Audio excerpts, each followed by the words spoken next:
Howdy, and welcome to Wise About Texas, the Texas History Podcast. I'm your host, Ken Wise. Thank you very much for tuning in today for a little bit of Texas history.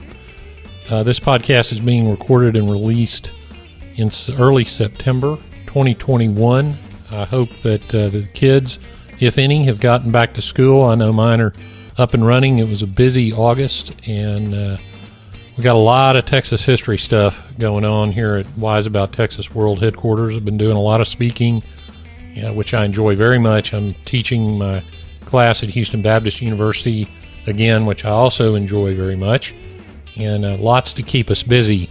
I wanted to tell you I'm going to have an article published in the Texas Supreme Court Historical Society Journal coming up this fall, and I'm going to turn that story into a three-part podcast, which is a little bit unusual, but it's a big issue, and it's an interesting story, and it is directly relevant to today's headlines. So stay tuned for that. I got the only hint I'm going to give you is it's the late 1800s in northern Texas. But today I wanted to talk about kind of a fun story that I discovered. I've known about it, but I just recently read about it again and thought that we ought to do an episode on this. This happened in 1909, and it involves the only natural lake in Texas, Caddo Lake, which I hope everyone has visited. If you have not visited it, you need to go up there and see it in northeast Texas. It's really beautiful, a very interesting part of the state. But in 1909, it became a center of commerce. So let's go back to 1909 and Caddo Lake and get wise about Texas.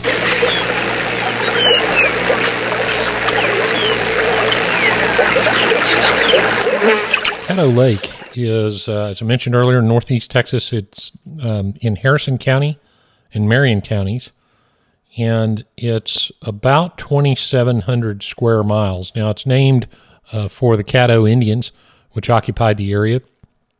And the story, the Indians' explanation for the lake is that a Caddo chief had failed to obey the Great Spirit, and the Great Spirit sent an earthquake to form the lake.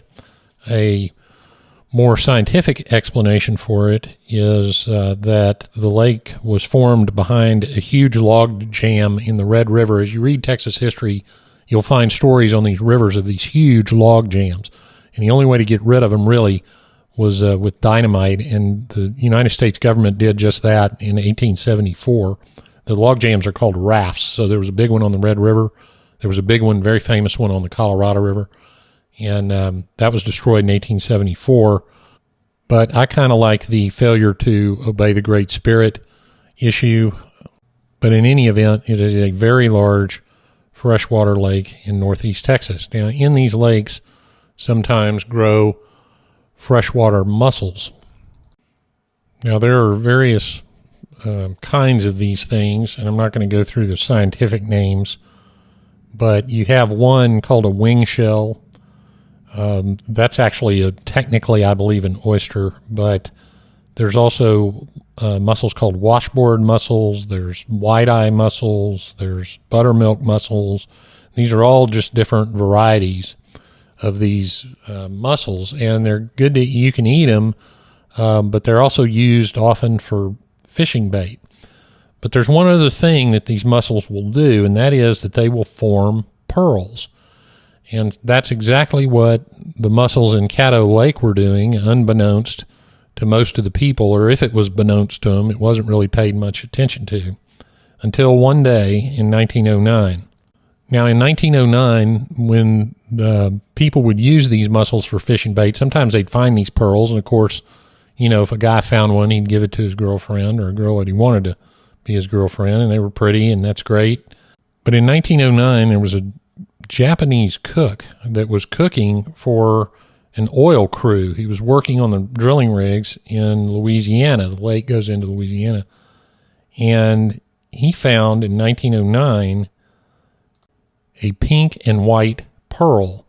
Now, these pink and white pearls are a little more desirable, and that pearl was worth about $1,500 in 1909, and that was a lot of money.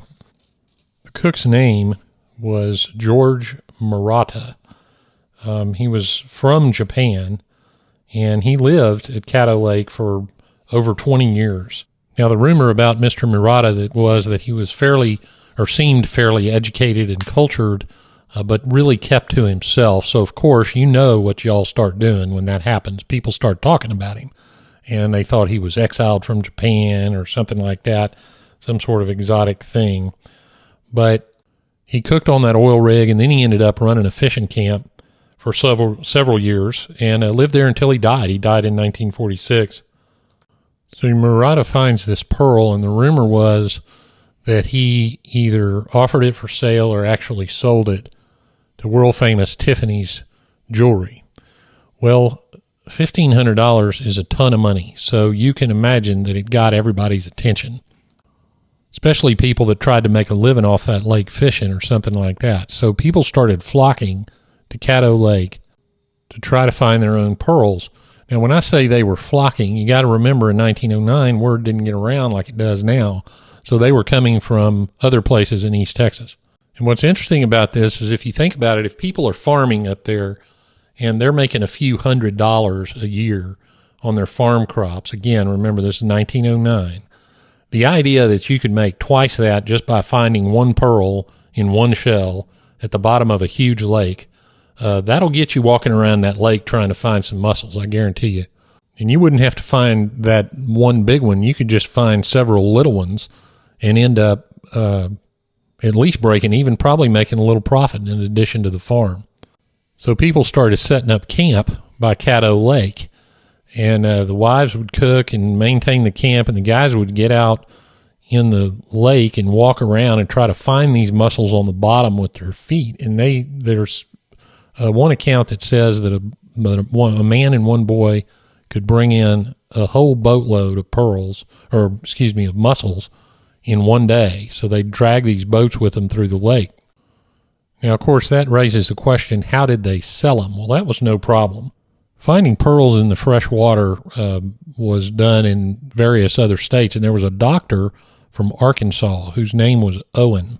So Dr. Owen comes down from Arkansas, and he sets up in a town called Morningsport, Louisiana, which was on the eastern side of the lake. And he said he would buy all the pearls that anybody could bring him. So he'd set up under a tree, and he had this satchel, this bag of money. And if you brought your pearls, he'd assay them right there and make you an offer and pay you in cash right there. So that was a real good deal, because you could be walking in the lake in the morning and walking around with cash in the afternoon. Now, these were not $1,500 pearls, but they were $10, $15, $20, $25 pearls. So in 1909 money, that ain't bad. And don't get me wrong, there were some that were sold for a few hundred, but most of them were not. Now, of course, there was a lot of gossip around camp, who had sold how much and who was getting rich. Some people said, there was $1 million worth of pearls sold. Doubtful. One person was said to have made about 10 grand. You know how word gets around in these communities. But when you're doing this, of course, if you think about it, you're not going to tell people. You're not going to want people to know where you found the pearls. You're not going to want them to know how much you're making or what the pearls are selling for. And if you do get into a situation where you find some, you're going to be as secretive as you possibly can be. So I'm not sure about all those rumors. Now, the season to find these pearls was the summer, which helped because then the farmers could make that extra money and carry them through the winter. There was some rumor that some fishermen quit fishing and just went full-time into the pearl business. One person remembered seeing as many as 500 tents set up in these pearl camps. Another person who was there recalled that you could see 1,000 heads in the lake bobbing up and down trying to find these pearls. One person recounted a story of a game warden. Now, don't get me wrong, I love game wardens. I got a lot of friends that are game wardens. They do a great job for this state, but apparently this one had kind of a bad attitude, and he walked down into this pearl camp and started bossing people around, and some of these pearl hunters dragged him in the woods and convinced him that his business there was finished. So I don't know if that's a true story or not, but you can imagine a bunch of pearl hunters in the woods were going to protect their camp for sure. Now, there's an obvious problem when you got 1,000 people finding a bunch of mussels and looking for pearls. To look for the pearl, you got to open the mussel. And, of course, that kills the mussel, and you throw it away. So what you've got, if you're going for the pearls, is you've got a tremendous amount of discarded mussels, which is shell and meat. So that was a problem. Well, they figured out how to solve that because one of the farmers that was involved in this deal brought about 50 hogs down to this pearl camp and set them loose. Well, that took care of the piles of mussels. Well, this Caddo pearl rush lasted about 3 years, and then there was a dam at Mooringsport is how you pronounce it, Mooringsport, Louisiana. There was a dam, and the government ended up raising the dam in 1911. And so when they did that, the lake level rose, and all the shallow areas where they'd been finding all these mussels were now under about 10 feet of water. So the mussel hunting finally ended. There's a rumor out there that some people went to New Orleans and bought diving suits. Now, I encourage you to Google what a diving suit looked like in the early 1900s. I'm not sure I'd even put it on, much less get in the water, but they apparently thought they could dive for these mussels, and that did not work out very well. So the Great Caddo Pearl Rush started and finished in only a couple of years, but for a time, it was a booming business on Caddo Lake. Well, that wraps it up for this episode. I always like to tell you, this is a segment of the episode called Getting There, where I tell you how to go see certain things. Caddo Lake has a wonderful state park, and it's located in Karnak, Texas. So plug that in your GPS, and you can go to Caddo Lake State Park. If you want to take a tour of the lake, there are several people that will take you out. The one I know about is Captain Ron's Tours, and you get on a pontoon boat and go through the lake. It's really fascinating. It is definitely a unique part of the state and well worth seeing. And if you want to walk through the shallow water, who knows? You just might find a pearl.